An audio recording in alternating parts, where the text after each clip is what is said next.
ಅಧ್ಯಕ್ಷರು, ನನ್ನ ಮಾರ್ಗದರ್ಶಿಗಳು, ಹಿರಿಯರು, ನಮ್ಮ ಪಕ್ಷದ ಅಧ್ಯಕ್ಷರಾಗಿರ್ತಕ್ಕಂಥ ಮತ್ತು ನಿರ್ದೇಶಕರಾಗಿರ್ತಕ್ಕಂಥ ಕಾಡೇನಹಳ್ಳಿ ನಾಗರಾಜಣ್ಣವರೇ, ನನ್ನ ಸನ್ಮಿತ್ರರು, ಪಶ್ಚಿಮ ಭಾಗದ ನಿರ್ದೇಶಕರು, ಜಿಲ್ಲಾ ಪಂಚಾಯತಿನ ಮಾಜಿ ಸದಸ್ಯರಾದಂಥ ಸಾಮೇಗೌಡರೇ, ಹಿರಿಯರಾದಂಥ ಪ್ರಕಾಶಣ್ಣವರೇ, ಇಲ್ಲಿ ನಮ್ಮ ಪ್ರಭಾಕರ್ ಅವರೇ, ಮುನ್ಸಾಮ್ಗೌಡ್ರೆ, ನರಸಿಂಹರೆಡ್ಡಿ ಅವರೇ, ಇನ್ನೂ ಇಲ್ಲಿ ವೇದಿಕೆಯಲ್ಲಿ ಇರ್ತಕ್ಕಂಥ ನಮ್ಮ ಅಶೋಕ್ ಅವರೇ, ನಮ್ಮ ಲಕ್ಷ್ಮೀಪ್ರಿಯಾ ಮೇಡಮ್ ಅವರು, ಇನ್ನು ವೇದಿಕೆಯಲ್ಲಿರ್ತಕ್ಕಂಥ ಎಲ್ಲ ಗಣ್ಯಮಾನ್ಯರೇ, ವೇದಿಕೆಯಲ್ಲಿ ಕೂತಿರ್ತಕ್ಕಂಥ ಎಲ್ಲ ಗೌರವಾನ್ವಿತ ವಿವಿಧ ಹಾಲು ಉತ್ಪಾದಕರ ಸಂಘಗಳಿಂದ ಆಗಮಿಸಿರ್ತಕ್ಕಂಥ ಎಲ್ಲ ಗೌರವಾನ್ವಿತ ಅಧ್ಯಕ್ಷರುಗಳೇ, ವೇದಿಕೆಯ ಮುಂಭಾಗದಲ್ಲಿ ಆಸೀನರಾಗಿರ್ತಕ್ಕಂಥ ಎಲ್ಲ ಸಂಘಗಳಿಂದ ಆಗಮಿಸಿರ್ತಕ್ಕಂಥ ಗೌರವಾನ್ವಿತ ಕಾರ್ಯದರ್ಶಿ ಬಂಧುಗಳೇ ಮತ್ತು ಮಹಿಳಾ ಒಂದು ಸಂಘಗಳಿಂದ ಆಗಮಿಸಿರ್ತಕ್ಕಂಥ ಅಧ್ಯಕ್ಷರುಗಳೇ, ಕಾರ್ಯದರ್ಶಿಗಳೇ, ನನ್ನ ಅಚ್ಚುಮೆಚ್ಚಿನ ಪತ್ರಿಕಾ ಮತ್ತು ದೃಶ್ಯ ಮಾಧ್ಯಮದವರೇ ಮತ್ತು ಈ ಕಚೇರಿಯ ಸಿಬ್ಬಂದಿ ವರ್ಗದವರೇ ಮತ್ತು ಡಿ ಎಮ್ ಅವರೇ, ಭಾಳಷ್ಟು ಸ್ವಾರಸ್ಯಕರವಾಗಿ ಈಗಾಗಲೇ ಪ್ರಭಾಕರ್ ಅವರು, ನಮ್ಮ ಪ್ರಕಾಶಣ್ಣವರು ಮಾತಾಡಿದ್ರು. ಈ ಸಂದರ್ಭದಲ್ಲಿ ಒಂದು ವಿಷಯವನ್ನು ತಮ್ಮ ಮುಂದೆ ಹಂಚ್ಕೊಳ್ಳೋಕೆ ಇಷ್ಟಪಡ್ತೇನೆ. ಈ ಹೈನುಗಾರಿಕೆ ಅಂತ ಏನು ಹೇಳ್ತೀವಿ, ಇದು ರೈತರ ಪಾಡಿಗೆ ಒಂದು ಜೀವನಾಡಿ. ಕಷ್ಟಕಾಲದಲ್ಲಿ ರೈತರನ್ನು ಹಿಡಿತಕ್ಕಂಥ ಒಂದು ಕ್ಷೇತ್ರ ಏನಾದರೂ ಇದ್ದರೆ ಅದು ಹೈನುಗಾರಿಕೆ. ಯಾಕೆಂದರೆ ಕೊರೋನಾ ಒಂದು ದಿನಗಳನ್ನು ಕೂಡ ನಾವು ಅಲ್ಲಿಂದ ಕೂಡ ಗಮನಿಸಿದಾಗ ಅಂಥ ಸಂದಿಗ್ಧ ಪರಿಸ್ಥಿತಿಯಲ್ಲೂ ಕೂಡ ರೈತರನ್ನು ಕೈ ಹಿಡಿದಿದ್ದು ಈ ಹೈನುಗಾರಿಕೆ.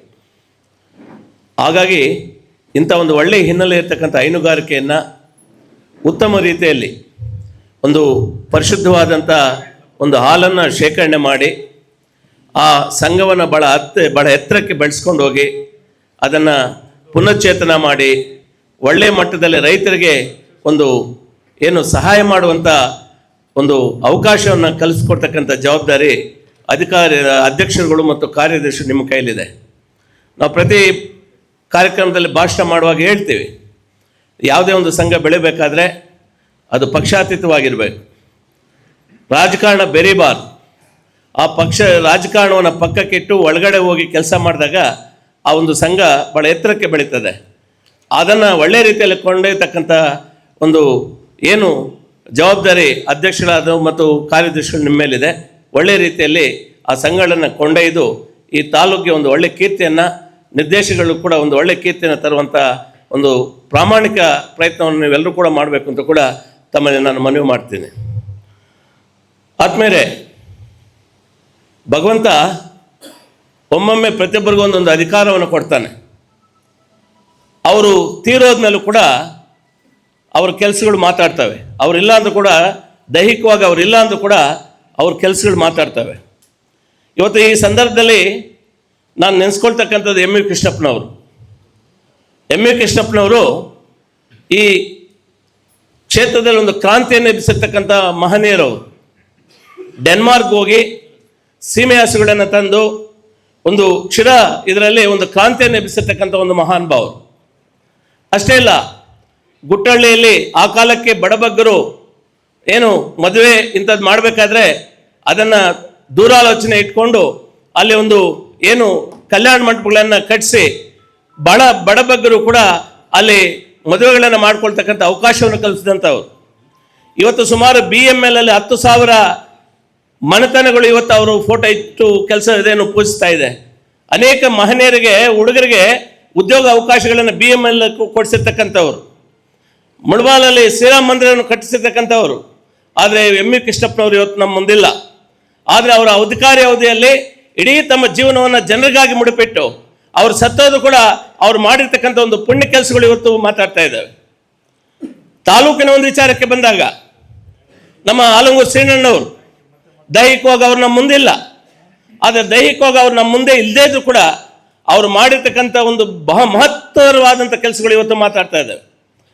ಯಾವ ಗ್ರಾಮಕ್ಕಾಗಿ ಹೋಗಿ ಆವತ್ತು ಹಾಕಿರ್ತಕ್ಕಂಥ ರಸ್ತೆಗಳಾಗಿರ್ಬೋದು, ಅವರು ಏನು ಓವರ್ ಹೆಡ್ ಟ್ಯಾಂಕ್ಗಳಾಗಿರ್ಬೋದು, ಇವತ್ತು 12 ಪ್ರೌಢಶಾಲೆಗಳಾಗಿರ್ಬೋದು, ಸಬ್ ಸ್ಟೇಷನ್ಗಳಾಗಿರ್ಬೋದು, PU ಕಾಲೇಜುಗಳಾಗಿರ್ಬೋದು, ITI ಕಾಲೇಜುಗಳಾಗಿರ್ಬೋದು, ಈ ರೀತಿಯಾಗಿ ಚರ್ಚೆ ಮಾಡ್ತಾ ಹೋಗ್ತಾ ಇದ್ರೆ ಅವರು ಮಾಡಿ ಹೋಗಿರ್ತಕ್ಕಂಥ ಕೆಲಸಗಳು ಇವತ್ತು ಜನ ಯಾಕೆ ಮೆಲುಕಾಗ್ತಾರೆ, ಜನ ಯಾಕೆ ಅವರನ್ನು ನೆನೆಸ್ತಾರೆ ಅಂತ ಹೇಳಿದ್ರೆ, ಅವರು ನಮ್ಮನ್ನು ಹಗಲಿ ಹಲವಾರು ವರ್ಷಗಳಾದ್ರೂ ಕೂಡ ಜೀವನದಲ್ಲಿ ಯಾಕೆ ನಮ್ಮ ತಾಲೂಕಲ್ಲಿ ಜನ ಅವರನ್ನು ಮೆಲುಕಾಗ್ತಾರೆ ಅಂತ ಹೇಳಿದ್ರೆ, ಅವರು ಬಿಟ್ಟು ಹೋಗಿರ್ತಕ್ಕಂಥ ಒಂದು ಅಭೂತಪೂರ್ವವಾದಂಥ ಕೆಲಸಗಳು ಇವತ್ತು ಮಾತಾಡ್ತವೆ.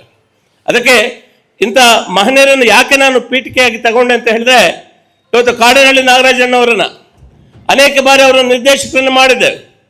ಅವರು ನಿರ್ದೇಶಕರನ್ನಾಗಿ ಮಾಡಿದ್ಮೇಲೆ ಅವರು ತಮ್ಮ ಬೋರ್ಡಲ್ಲಿ ಇತರೆ ಸದಸ್ಯರೊಂದಿಗೆ ಕೂತು ಏನು ರೈತರಿಗೆ ಬೇಕಾಗಿರ್ತಕ್ಕಂಥ ಉಪಯುಕ್ತಕರವಾದಂಥ ಕೆಲಸಗಳೇನಿದೆ, ಒಂದು ನಿರ್ಣಯಗಳನ್ನು ತೆಗೆದುಕೊಂಡು ಆ ನಿರ್ಣಯಗಳ ಮುಖೇನ ರೈತರಿಗೆ ಏನು ಅವ್ರಿಗೆ ಸಲ್ಲಬೇಕಾಗಿರ್ತಕ್ಕಂಥ ಎಲ್ಲ ಸವಲತ್ತುಗಳನ್ನು ಸಲ್ಲಿಸುವಂಥ ಕೆಲಸವನ್ನು ಇವತ್ತು ಮಾಡ್ತಾ ಇದ್ದಾರೆ. ತಮಗೇನು ಅಧಿಕಾರ ಕೊಟ್ಟಿದ್ದಾರೆ ಅದನ್ನು ಚಾಚು ತಪ್ಪದೆ, ಅದನ್ನು ಅವರ ಜವಾಬ್ದಾರಿಯನ್ನು ಮರಿದಿರ ಇವತ್ತು ಬಹುಶಃ ನಾವು ಕೂಡ ನಮ್ಮ ಶಾಮೇಗೌಡರು ನಿರ್ದೇಶಕರಾಗ್ತಕ್ಕಂಥ ಮುಂಚೆ ಬಹುತೇಕ ಕಾರ್ಯಕ್ರಮಗಳಲ್ಲಿ ಇದೇ ವೇದಿಕೆಯಲ್ಲಿ ನಾವು ಹಾಜರಿದ್ದೇವೆ. ಏನು ವಿಕಲಚೇತನರಿಗೆ ಸಹಾಯಧನ ಕೊಡ್ತಕ್ಕಂಥದ್ದು, ಓದ್ತಕ್ಕಂಥ ಮಕ್ಕಳಿಗೆ ಸಹಾಯ ಹಸ್ತವನ್ನು ನೀಡ್ತಕ್ಕಂಥದ್ದು ಮತ್ತು ರೈತಾಪಿ ವರ್ಗರಿಗೆ ಬೇಕಾಗಿರ್ತಕ್ಕಂಥ ಸಲಕರಣೆಗಳನ್ನು ಒದಗಿಸ್ತಕ್ಕಂಥದ್ದು, ಈ ರೀತಿಯಾಗಿ ಚರ್ಚೆ ಮಾಡ್ತಾ ಹೋಗ್ತಾ ಇದ್ರೆ ಅನೇಕ ಒಂದು ಕೆಲಸಗಳನ್ನು ಅಭೂತಪೂರ್ವವಾದಂಥ ಒಂದು ಕೆಲಸಗಳನ್ನು ಈ ತಾಲೂಕಲ್ಲಿ ಮಾಡಿ ಹೋಗ್ತಾ ಇದ್ದಾರೆ. ಅಷ್ಟೇ ಅಲ್ಲ, ಈ ತಾಲೂಕಲ್ಲಿ ಇವತ್ತು ಇನ್ನೂ ಒಂದು ಸಂತೋಷದ ವಿಚಾರ ಅಂತ ಹೇಳಿದ್ರೆ, ಅವ್ರ ಜೊತೆಗೆ ಇನ್ನೊಬ್ರು ಸೇರ್ಪಡೆ ಆಗಿದ್ದಾರೆ ನಮ್ಮ ಸಾಮೇಗೌಡರು. ಇವತ್ತು ಇವರು ಜೋಡತಿಗಳು ಒಳ್ಳೆ ರೀತಿಯಲ್ಲಿ ಇವತ್ತು ಕೆಲಸ ಮಾಡಿ ಅವರು ಬಂದು ಕೆಲವೇ ದಿನಗಳಾದರೂ ಕೂಡ ಅಧಿಕಾರಕ್ಕೆ ನಮ್ಮ ಶಾಮೇಗೌಡರು ನಮ್ಮ ನಾಗರಾಜನ ಒಟ್ಟುಗೂಡಿ ಇಂಥ ಒಂದು ಸಲಕರಣೆಗಳನ್ನು ವಿತರಣೆ ಮಾಡ್ತಕ್ಕಂಥದ್ದು, ಅಭೂತಪೂರ್ವವಾದಂಥ ಒಂದು ಸೇವೆಯನ್ನು ಇವತ್ತು ಮಾಡ್ತಾ ಇರ್ತಕ್ಕಂಥದ್ದು ಪ್ರತಿಯೊಬ್ಬರು ಕೂಡ ಶ್ಲಾಘನೆ ಮಾಡ್ತಕ್ಕಂಥ ವಿಚಾರ. ಅದಕ್ಕೆ ಮನುಷ್ಯರಾಗಿ ಹುಡ್ತೇವೆ, ಅಧಿಕಾರ ಬರ್ತದೆ.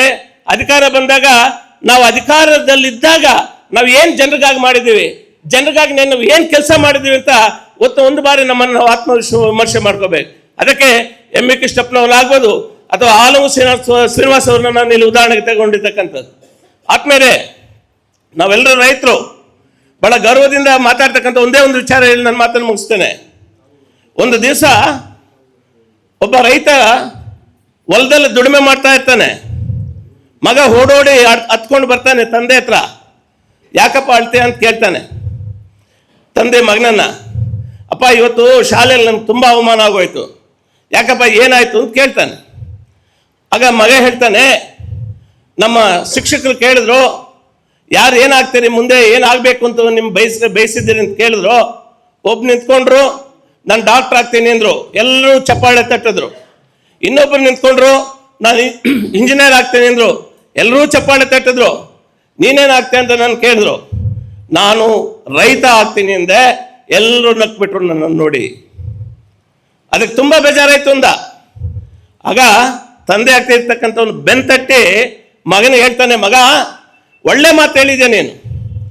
ಡಾಕ್ಟರ್ ಅಂದರೆ ನಮ್ಗೆ ಜ್ವರ ಕಾಯಿಲೆ ಬಂದಾಗ ಆ ಸಮಯಕ್ಕೆ ಮಾತ್ರ ಅದನ್ನ ಅವಶ್ಯಕತೆ ಇರ್ತದೆ. ಒಂದು ಮನೆ ಕಟ್ಟಬೇಕಾದ್ರೆ ಒಬ್ಬ ಇಂಜಿನಿಯರ್ನ ಅವಶ್ಯಕತೆ ಆವಾಗ ಮಾತ್ರ ಇರ್ತದೆ. ಆದರೆ ನಾವು ರೈತರು ಇದ್ದೀವಲ್ಲ, 365 ದಿನ 3 ಹೊತ್ತು ನಾವು ಕೆಲಸ ಮಾಡ್ದೇ ಜನ ಊಟ ಮಾಡೋದು. ನಾವಿಲ್ಲ ಅಂದರೆ ಇದು ಏನು ಈ ಸಮಾಜದಲ್ಲಿ ತುಂಬ ತೊಂದರೆ ಆಗ್ತದೆ. 24 ಗಂಟೆನೂ ನೆನೆಸುವಂಥ ಒಂದು ಸಮೂಹ ಈ ಪ್ರಪಂಚದಲ್ಲಿದೆ ಅಂತ ಹೇಳಿದೆ, ಅದು ರೈತ ಸಮೂಹ.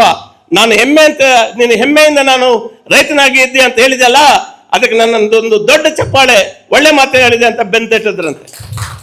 ಇದು ಒಬ್ಬ ರೈತನ ಒಂದು ತಾಕತ್ತು. ಈ ರೈತರು ಉಳಿದ್ರೆ ಈ ದೇಶ ಉಳಿದಿತ್ತು.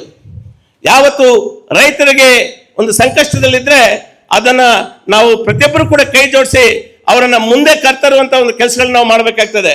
ಆ ನಿಟ್ಟಿನಲ್ಲಿ ಇಂಥ ಒಂದು ಅಭೂತಪೂರ್ವವಾದಂಥ ಒಂದು ಕೆಲಸಗಳನ್ನು ಮಾಡ್ತಾ ಇರ್ತಕ್ಕಂಥ ನಮ್ಮ ನಿರ್ದೇಶಕರಾಗಿರ್ತಕ್ಕಂಥ ನಾಗರಾಜಣ್ಣವ್ರಿಗೆ, ನಮ್ಮ ಸಾಮೇಗೌಡರಿಗೆ ನಾನು ಏನು ಇವತ್ತು ಒಳ್ಳೆ ಕೆಲಸಗಳು ಮಾಡಿದಿರಿ, ಇನ್ನು ಮುಂದಿನ ದಿನಗಳಲ್ಲಿ ರೈತಾಪಿ ವರ್ಗದ ಮಕ್ಕಳಿಗೆ ಒಂದು ಪ್ರಯೋಜನಕರವಾದಂಥ ಕೆಲಸಗಳನ್ನು ಇನ್ನೂ ಹೆಚ್ಚಿನ ರೀತಿಯಲ್ಲಿ ಮಾಡಿ ಒಂದು ಒಳ್ಳೆ ಆರೋಗ್ಯಕರವಾದಂಥ ಒಂದು ಸಮಾಜವನ್ನು ನಿರ್ಮಾಣ ಮಾಡೋದಕ್ಕೆ ತಾವೆಲ್ಲರೂ ಕೂಡ ಸಹಕರಿಸಬೇಕು. ಈ ಅವಕಾಶ ಕೊಟ್ಟಿದ್ದಕ್ಕಾಗಿ ವೇದಿಕೆಯಲ್ಲಿರ್ತಕ್ಕಂಥ ಎಲ್ಲ ಗಣ್ಯರಿಗೆ ನನ್ನ ನಮನಗಳನ್ನು ಹೇಳಿ ನನ್ನ ಮಾತನ್ನು ಮುಗಿಸ್ತಾ ಇದ್ದೆ. ಕಾರ್ಯಕ್ರಮ ಉದ್ದೇಶಿಸಿ ಮಾತನಾಡುತ್ತಾ